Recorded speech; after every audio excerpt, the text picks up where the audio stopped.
Pomoć Bog, dragi gledalci, moje ime je Dejan Petar Zlatanović, vi se nalazite na novom kanalu medijske kuće Srbin Info, na kanalu Slobodni mediji Srbije Live TV.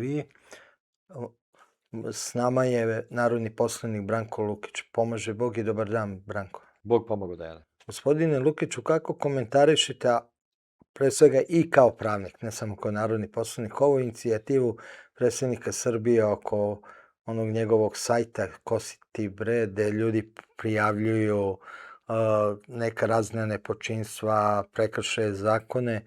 Kako komentarišete taj sajt? I prvo mene zanima, jel on može imati pravilno dejstvo? Da li je to po zakonu da neko nešto prijavi tu, pa da, na primjer, na osnovu toga se pokrene sudski postupak i sve ostalo? Naravno da može. Tužilac može da koristi bilo koji izvor informacija da bi se obavestio o krivičnom delu.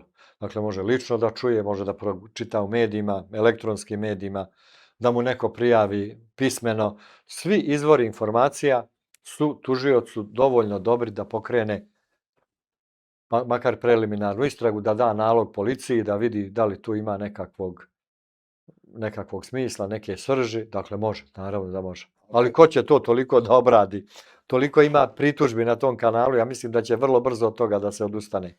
Ne, ali meni je zanimljivo, ali ljudi tamo prijavljuju uglavnom korupciju, a kako može opoziciji, kako vi iz opozicije možete da vršite korupciju?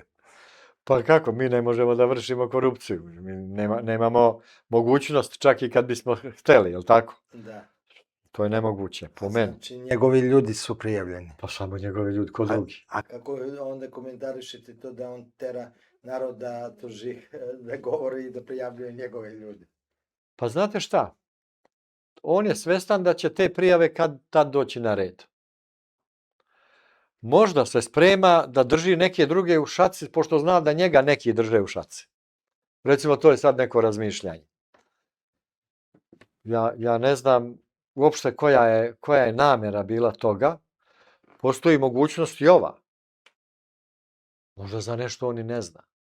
Znate, vrlo često imate ljudi koji se predstavljaju. To imamo prevarante, ove klasične, koji nemaju nikakvu vezu sa njim, pa kažu ja sam iz užeg Vučićevog kruga, mogu da ti sredim penziju, daj mi 500 evra. To su ovi klasični sitni prevaranti. Ali možda ima ovih krupnih kriminalaca na visokom nivou, sa kojima zajedno deluje, pa deluju mimo njega, ili ima neki koji deluju mimo njega bez njega.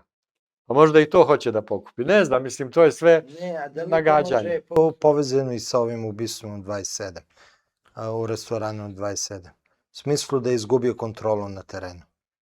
Pa ja mislim da on dugi već niz, najmanje meseci, ne kontroliše teren. Jer oni su, očito je da su se pogubili. To je očito, ti vidite i u komunikaciji jer ja sa poslanicima komuniciram. Sada je situacija kao posle 15. marta, posle onih protesta.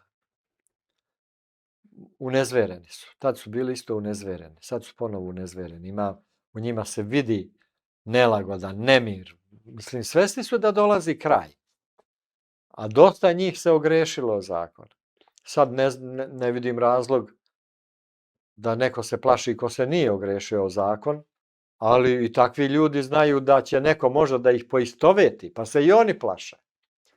Ja kažem ponovo, nisam pristalica da se proganjaju ljudi koji se nisu ogrešili o zakon, niti sam pristalica ukidanje političkih stranaka.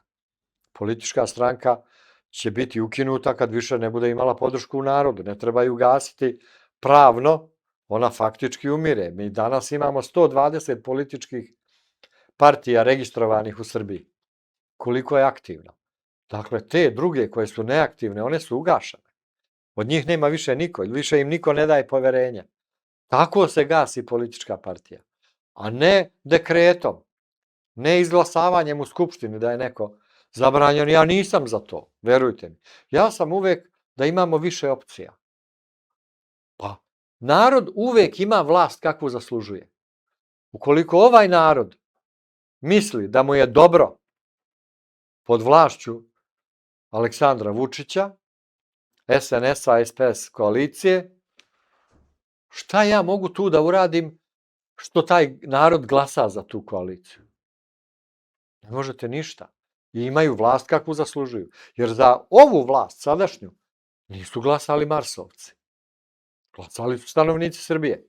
Ona je legitimitet tu dobila. Sad, da li je izlaznost smanjena kroz propagandu, da li je ukraden određen broj glasova, mora nešto veliko da se preokrene da u ovakvom situaciji, kada javne službe moraju da glasaju za ovaj režim, kada njihova rodbina mora da glasa, kad se zna ko donosi kapilarne glasove, kako se provodi bugarski voz, pa se menjaju listići, ubacuju se već zaokruženi, uzimaju se prazni.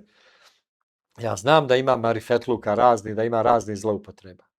Zato mora Srbija, ako želi da se promeni, mora cela da ustane. Mora da bude izlaznost 75-80%. Onda te krađe ne bi imale toliki efekat. Onda ne bi jednostavno moglo tome da se odgovori. A ova sadašnja vlast više nema nigde da dobije ni jedan glas. Oni mogu samo da gube. Ne mogu više, nema novog jezera iz kojeg će zahvatiti novu vodu. To što imaju, imaju. I pokušavaju propagandom da smanje izlaznost na razne načine. I svako onda, pa svi su pokvareni i ova opozicija je pokvarena jer na tome se radi. Pa svi su Vučićevi i ovi su Vučićevi, jer na tome se radi. BIA pušta informacije, time se bavi BIA, a ne zaštitom države. Pa onda, šta ima moj glas jedan, šta znači, izašao ja, ne izašao, ne.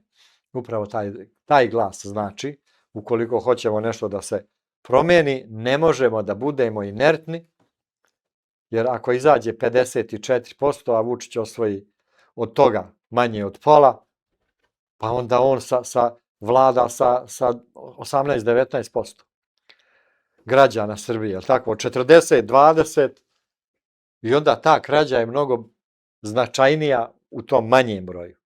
Trebaju svi da izađu i da glasaju za koga hoće. I treba imati izbora i mi smo neki treći put gde pokušavamo, nismo ni desno ni levo, mi smo Srbija, pokušavamo da uradimo ono što možemo za Srbiju. I to je naša jedina namera. Svi ostvareni, svi završili svoje ekonomske probleme, svi završili svoje životne dileme, svi porodično završeni ljudi. Dakle, ako možemo još nešto da pomognemo Srbiji, vrlo rado, ako ne, meni ništa ne treba. Hvala vam, gospodine Lukiću, što ste dali izjavu za Slobodne medije Srbije Live TV. Molim, Reki.